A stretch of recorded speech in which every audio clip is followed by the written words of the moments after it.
Welcome players of all ages, races, and subclasses. I am a Loki variant, aka Roland, and today we're going to dive into Campaign 3, Episode 2 of Critical Role. This week was the Halloween episode, and since the cast dressed up, I'm going to dress up as well. Going forward, I'm thinking about calling these episodes I make Critical Moments, the show where we look at some of the standout moments and review the latest episode of Critical Role. Let me know what you think about the title and if you have any suggestions yourself. But before we start, spoilers. Once again, spoilers, so if you haven't seen this week's episode, please pause the video and then come back once you've seen it. One last warning, and let's get into it. We pick up this week in the home of Lord Esteros, where the group fights him to prove their skills and worth. And once they defeat him, they accept his mission to help him rid this city of the crime that's going on, who possibly is in league with the Ivory Syndicate. And they go off to do a little bit of detective or criminal work, depending on who you ask. And so for this week, we have 10 moments, actually. And number 10 is everyone's costumes. It was the Halloween episode, and because of this, they always have some sort of theme that they dress up as. And this year, everyone dressed up as another member of the cast and did their best impersonation of them. Matt's starting us off and greeting us as Laura in his hair slicked back and in overalls like Laura loves to wear, and a slightly higher pitched girly voice was hilarious. Travis being Sam and put in some false teeth and then showed that he had one of Sam's shirts where he has like a picture of another picture on it. Very, very funny. Robbie was Matt, wore the typical vest and put his fingers together and try to make noises like Matt loves to do. Marisha as Taliesin was probably one of my favorites, or if not my favorite. Great outfit, great impersonation. She wore horns, saying that, she was 978 years old, which I think is a little low. I think Taliesin, the great eldritch being he is at least 1,000 years. Sam was Marisha and stood squatted on his chair like Marisha does when she's very nervous. Ashley as Travis was probably tied for my favorite. She wore a muscle suit, had a fake mustache, beard on, cowboy hat, and it was so funny just throughout the episode hearing Fern's voice come out of this quote-unquote Travis, and the whole cast was cracking up anytime Ashley was talking, which I thought was great. Laura dressed as Robbie, and it was a very good outfit. I'm pretty sure she just took all his clothes, and it was a basically spot-on outfit of what Robbie wears. Liam was Ashley, which is also cute to see. And finally, we had Taliesin as Liam. So overall, great job, guys. Great costumes. Very good way to have the Halloween episode, or first Halloween episode of Campaign 3.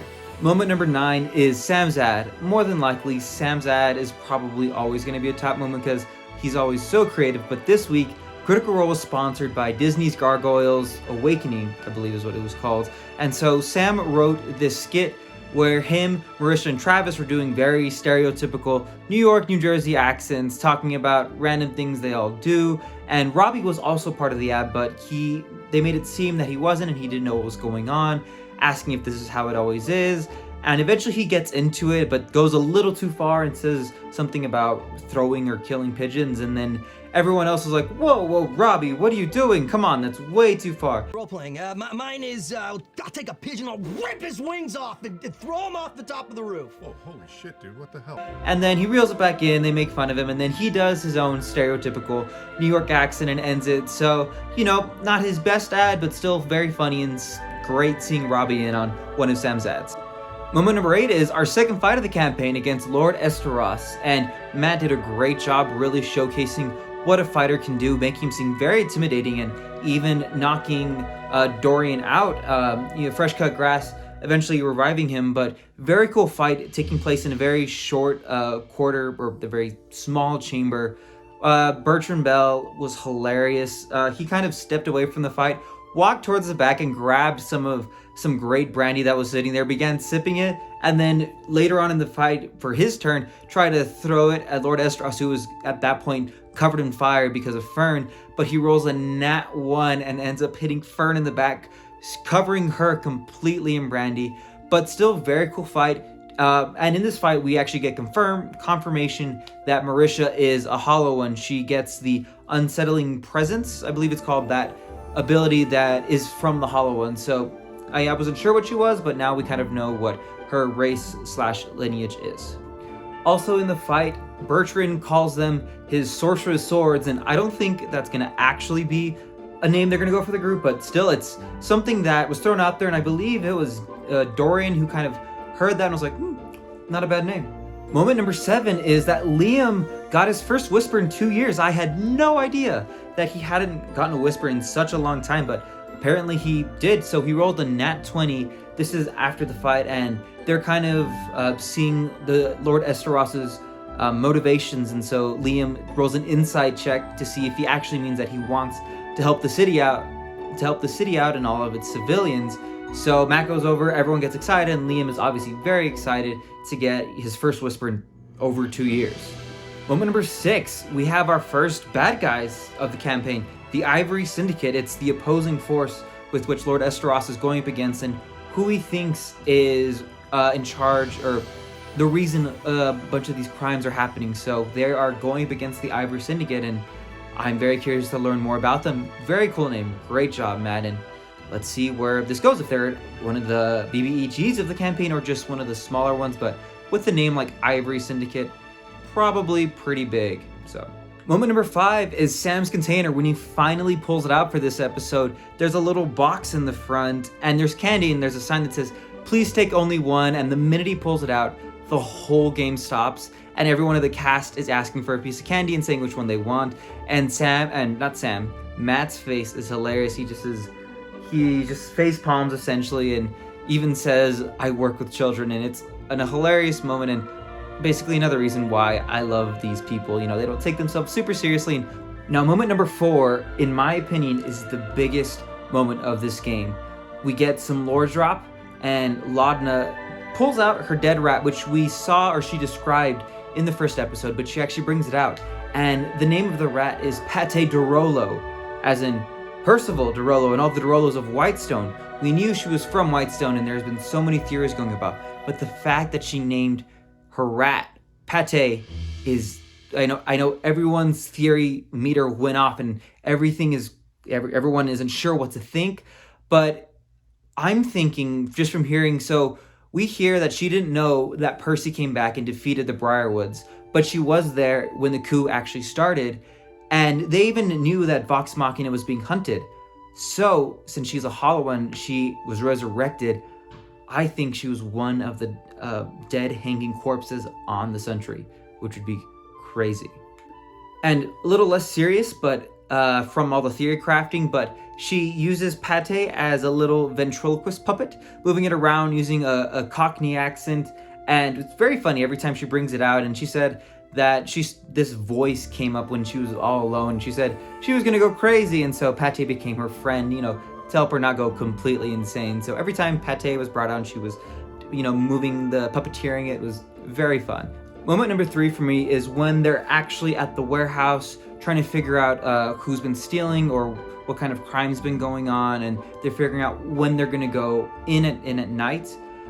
Dorian says that he's not very sneaky, and Travis is sitting next to him, looks down at Robbie's sheet, and it calls him out and metagames a little bit, and he's like, Not particularly, but Maybe you can make Orem here invisible, he's gonna kind of say, small. That's the way to do it.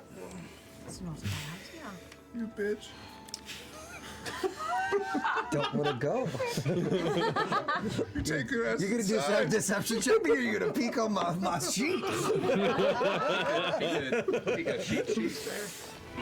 that was a funny metagame moment. Obviously, Dorian didn't go on it, but it's a funny call out that Travis did. Moment number 2 is when they split up into groups and they decide to name each other. So the first team is like, oh, we're gonna be Team Backdoor, which obviously gets a laugh out of everyone. And when trying to decide who the front team's gonna be, Matt even is like, oh, what are you gonna be, Team Missionary? And they laugh, but they're like, no, we're Team Full Frontal, just a little bit classier. So we had hashtag Team Full Frontal and Team Backdoor, calling each other that the rest of the game, and gonna get that next episode too, since we're still in the midst of this heist. And so those guys, so silly, love it.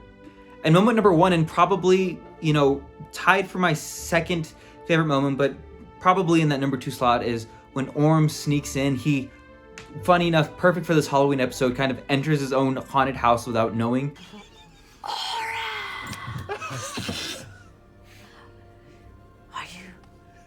Are you well?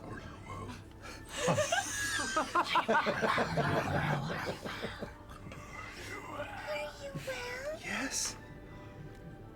Is it fun? Is it fun? Is it fun? Is it fun? Less and less so. So he enters and he has a halfling. It's completely dark in there, so he can't see anything. And then Laudna sends messages to him, and her message is very spooky, and the whole cast joins in and starts whispering and says all sorts of things. And not only that, and then Fresh Cut Grass also sends a message, and it's a weird feeling. A weird feeling. He doesn't actually send words. So Orem is freaked out again in the dark, hearing these creepy voices, hearing or just feeling emotion from Fresh Cut Grass. And then Fern starts banging on the door. So here's a loud bang coming from behind him. And so once again, he's in a haunted house essentially. And I thought that was hilarious and a kind of a great way to end this episode. So, Laudna is so creepy in everything she does, and I'm loving it. And those were our top 10 moments of this episode. Some honorable mentions. One, when Matt described the Fate Walk, the only bridge that connects two spires. That's this wide stone bridge, just a great visual and super just scary to kind of think about walking across this bridge, which is hundreds upon hundreds of feet probably up in the air. So I can't wait to see the art on that specifically. And then also Talison's character just keeps getting more and more interesting. Ashton, we know he's a barbarian, but Taliesin says that he has different rages, and we notice every time he enters a rage, he has to roll kind of like a wild magic barbarian. So there's different forms of his rage, which is very, very cool. So I can't wait to see more of that. And he's also filling the rogue-ish type character that we don't have. We initially had Not and then Vax in the other campaigns, but we don't have a rogue in this one. But he knows how to pick locks. He has Pass Without a Trace as a racial feat he gets. He is pointing out how to be inconspicuous, like going across the roof, bringing up some alcohol, and nobody's going to think anything. He is very much the streetwise character, and not a rogue, but fulfilling a lot of those rogue qualities, which I think is very, very cool to see. Just overall, another great episode. Getting super excited, loving Laudna's character more and more and more, and just wanting to know more about her backstory and how is she tied to Whitestone? Is she tied to the Derollos? Is she mixed up with the Briarwoods? Maybe Orthax? Who knows? I'm so excited. Ashton, like I said, barbarian, super cool. Want to learn more about him. Orm is growing more and more on me. The way Liam plays his characters is great, and I know Orm, I think overall isn't been a fan favorite overall, just from what I've seen. I might be wrong. What were some of your favorite moments in this episode? Let me know in the comment section down below. If you like this video, please hit a thumbs up, and if you haven't already, subscribe to my channel. I'd greatly appreciate it. I'm going to be putting one of these videos out every week, so if you'd like to stay up to date on that, make sure to hit that bell notification. Once again, I know life can be difficult sometimes, but always remember, there's someone out there who's thinking about you and cares about you. So just like in D&D, sometimes we just have to pick up those dice and just keep rolling. See you in the next one.